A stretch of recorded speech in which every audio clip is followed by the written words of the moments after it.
Hi hello welcome all. எல்லோரும் எப்படி இருக்கீங்க?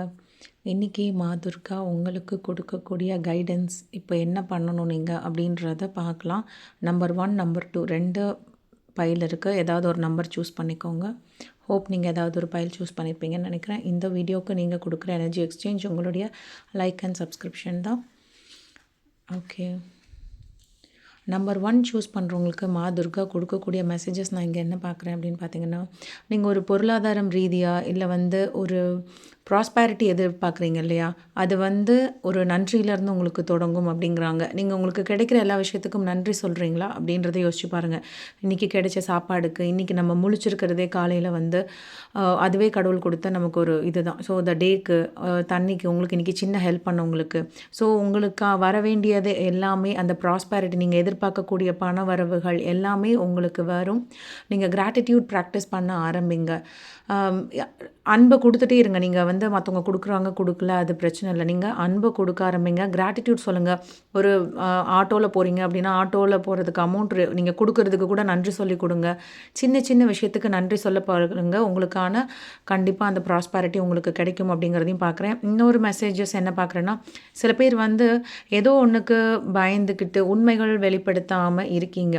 பேசுங்க. உங்களுக்கு தெரியுது, இப்போ ஒரு ஃபேமிலியே இருக்காங்க, இல்லை உங்கள் ஃப்ரெண்ட்ஸே இருக்காங்க, கொலீக்ஸ், ஒரு தப்பு வேறு ஒருத்தவங்க பண்ணுறாங்க, உங்களுக்கு தெரியுது, பட் சம்மந்தமே இல்லாமல் இன்னொருத்தவங்க திட்டு வாங்குறாங்க, இல்லை நீங்கள் திட்டு வாங்குறீங்க அப்படின்னா, இதை சொன்னால் ஏதாவது பிரச்சனை ஆகிடுமோ அப்படின்னு நினச்சி பயப்படாதீங்க. உங்களுடைய உண்மைகளை அன்பாக சொல்லுங்கள். அவங்கக்கிட்ட அன்பாக எடுத்து வைங்க. அது அதுதான் நீங்கள் அன்பாக சொல்கிறது தான். உண்மையை சொல்லிவிடுங்க. ஏதாவது ஹைட் பண்ணுறீங்க அப்படின்னா தாராளமாக நீங்கள் சொல்லிடலாம். அதே மாதிரி நீங்கள் ஒருத்தவங்க கிட்ட அன்பாக பேசுகிறது, அன்பாக நீங்கள் கன்வே பண்ணும்போது அதுதான் உங்களுக்கான ஆயுதம். அது உங்களை எந்த விதத்துலையும் ஹர்ட் பண்ணாது. அதே மாதிரி உங்களுக்குள்ள ஒரு தெய்வீக தன்மை இருக்குது. மற்றவங்கள ஹர்ட் பண்ணக்கூடாது. இந்த மாதிரி நிறைய விஷயங்கள் இருக்குது. அந்த நல்ல குணத்தை நீங்கள் செலிப்ரேட் பண்ணுங்கள். அதுதான் உங்களுக்குள்ளே இருக்கிற துர்கா அப்படின்றத சொல்கிறாங்க. நீ எல்லாருக்காக உதவி செய்யணும்னு நினைக்கிற, ஒருத்தவங்களை கஷ்டப்படுத்திடக்கூடாதுன்னு சில விஷயங்களை மறைக்கிற, நீ கஷ்டப்பட்டுக்கிற அந்த ஒரு நல்ல குணம் இருக்குல்ல, அதை நீ செலிப்ரேட் பண்ணு, சந்தோஷமாக இரு அப்படின்றது தான் நம்பர் 1 சூஸ் பண்ணவங்களுக்கான மெசேஜஸாக இருக்குது. நீங்கள் நம்பர் 2 சூஸ் பண்ணியிருக்கீங்க அப்படின்னா, உங்களுக்கான மெசேஜஸ் நான் இங்கே என்னென்னு பார்க்குறேன் அப்படின்னா, ஓகே, துர்கா உங்களுக்கு கொடுக்கக்கூடிய மெசேஜஸ் என்ன அப்படின்னு பார்த்தீங்கன்னா, நிறைய எமோஷ்னலாக வீக்காக இருக்கீங்க. நம்பர் 2 பார்க்குறவங்களுக்கு ரொம்ப கஷ்டப்பட்டுட்டு உங்களுக்கு அளவுக்கு அதிகமாக கோவப்படுறீங்க. எல்லாரையும் வார்த்தைகளால் மாதிரியாக பேசுறது. வார்த்தைகள் எப்படின்னா ஒரு வாள் மாதிரி.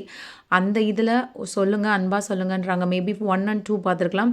இந்த ரீடிங் பார்க்கும்போது தொடர்ந்து என்னோடய சேனலை ரெகுலராக என் வீடியோஸ் பார்க்குறவங்களுக்கான மெசேஜஸ்ன்னு தோணுது எனக்கு. ஸோ நீங்கள் உங்களுடைய வார்த்தைகளை உங்களை ஹர்ட் பண்ணியிருக்காங்க. நிறையா பேர் உங்களை ஹர்ட் பண்ணியிருக்காங்க. அதுக்கான கர்மாஸை அவங்க ஃபேஸ் பண்ண போகிறாங்க. ஸோ வீல் ஆஃப் ஃபார்ச்சூன் இங்கே வந்திருக்கு. நீங்கள் உங்களுக்கு கஷ்டப்பட்டால் நீங்கள் பிளெஸ் பண்ணுங்கள். உங்களை கஷ்டப்படுத்துகிறவங்கள நீங்கள் பிளெஸ் பண்ணிவிடுங்க. நீங்கள் கடவுள்கிட்டே வேண்டிக்கோங்க. சரி, அவங்க தெரியாமல் பண்ணிகிட்ருக்காங்க, நல்லா இருந்துட்டு போட்டோம் அப்படின்னு சொல்லி பிளெஸ் பண்ண ஆரம்பிங்க. அது ரொம்ப கஷ்டமான விஷயம் தான். பட் அதை நீங்கள் ப்ராக்டிஸில் எடுத்துகிட்டு வரும்போது அதுக்கான மேஜிக்ஸை நீங்கள் பார்க்கும்போது உங்களுக்கு தெரியும். ஸோ நீங்கள் பிளெஸ் பண்ணுங்கள். ஈவன் அவங்க உன்னை ஹர்ட் பண்ணியிருந்தாலும் அப்படின்னு சொல்கிறாங்க துர்கா. அதுதான் உன்னுடைய ஆயுதம் அப்படிங்கிறத சொல்கிறாங்க. நீ வேற ஒன்றும் நினைக்க வேண்டாம். நீ மனசு கடவுளுக்கு தெரியும் நீங்கள் படுற கஷ்டம். இருந்தாலும் அவங்க பண்ணுற தம்முக்கு மன்னிச்சு நீ பிளெஸ் பண்ணிவிடு. வார்த்தைகளால் அவங்கள நீ திருப்பி காயப்படுத்தாத அப்படின்றத சொல்கிறாங்க. அதே மாதிரி கோவம் அதிகமாக கோவப்படுறீங்க. கோவமும் புனிதமானது தான். எப்போ அப்படின்னு பார்த்தீங்கன்னா, அது நீங்கள் கோவப்படுற விஷயத்தில் ஒரு அர்த்தம் இருக்கா அப்படின்றத யோசிங்க. அர்த்தம் இருந்து கோவப்பட்டால் ஓகே. அர்த்தம் இல்லாத கோவம் மற்றவங்களை காயப்படுத்தும் போது அதை நீங்கள் கர்மாவை சுமக்கிறீங்க. கடவுள் உங்களை கடவுளோட குழந்தை நீங்கள். அவர் உங்களுடைய கர்மா ரிலீஸ் பண்ணிவிட்டு அவரோட இதில் உங்களை கூட்டிகிட்டு போகணுன்னு நினைக்கும் போதெல்லாம் உங்களுக்கு தடையாக இருக்கிறது உங்களது கோபம். ஸோ பார்த்து வார்த்தைகள் கவனமாக இருக்கட்டும். பிளெஸ் பண்ண ஆரம்பிங்க. அதே மாதிரி உங்களுடைய குரல், சில பேருக்கு உங்களுடைய கம்யூனிகேஷன், உங்கள் வாய்ஸ் தான் உங்களுக்கான ஒரு பவர் உங்ககிட்ட இருக்குது. மேபி இதை பார்க்குறவங்க யாராவது டாரோ ரீடராக கூட இருக்கலாம். நீங்கள் ஒருத்தவங்களோட கம்யூனிகேட் பண்ணுற மாதிரியான ஜாப்ஸில் இருக்கலாம். ஸோ உங்களுக்கு என்ன சொல்கிறாங்கன்னா, உங்களுடைய குரல் வந்து ரொம்ப ரொம்ப உங்களுக்கு பவர்ஃபுல். அதை வந்து மற்றவங்களுக்கு ஆறுதல் கொடுக்க யூஸ் பண்ணுங்கள், ஹார்ம் பண்ண யூஸ் பண்ணாதீங்கன்றாங்க. அதுதான் உங்களையே அறியாமல் இதில் நிறைய பார்க்குறவங்க வார்த்தைகளை விட்டு அடுத்தவங்களை கஷ்டப்படுத்திடுறீங்க. ஸோ நீங்கள் கோவத்தை கொஞ்சம் கண்ட்ரோல் பண்ணுங்கள். கடவுளுக்கு உங்களை ரொம்ப பிடிக்கும். ஆனால் அது நீங்கள் கடவுளுக்கு அந்த இதுக்கு போக முடியாமல் உங்களை தடுக்கிறதும் உங்களுடைய கோபம். ஸோ கோபத்தை கொஞ்சம் குறைத்து கொள்ளுங்கள். வார்த்தையில் கவனம் வச்சுக்கோங்க. பிளெஸ் பண்ணுங்கள் எல்லாரையும். அதுதான் நம்பர் 2 சூஸ் பண்ணவங்களுக்கான மெசேஜஸாக இங்கே நான் பார்க்குறேன். ஹோப் யாருக்கு எப்படி வீடியோ ரெசனேட் ஆச்சுன்றதை எனக்கு கமெண்ட்டில் சொல்லுங்கள். வாழ்க வளமுடன். தேங்க்யூ.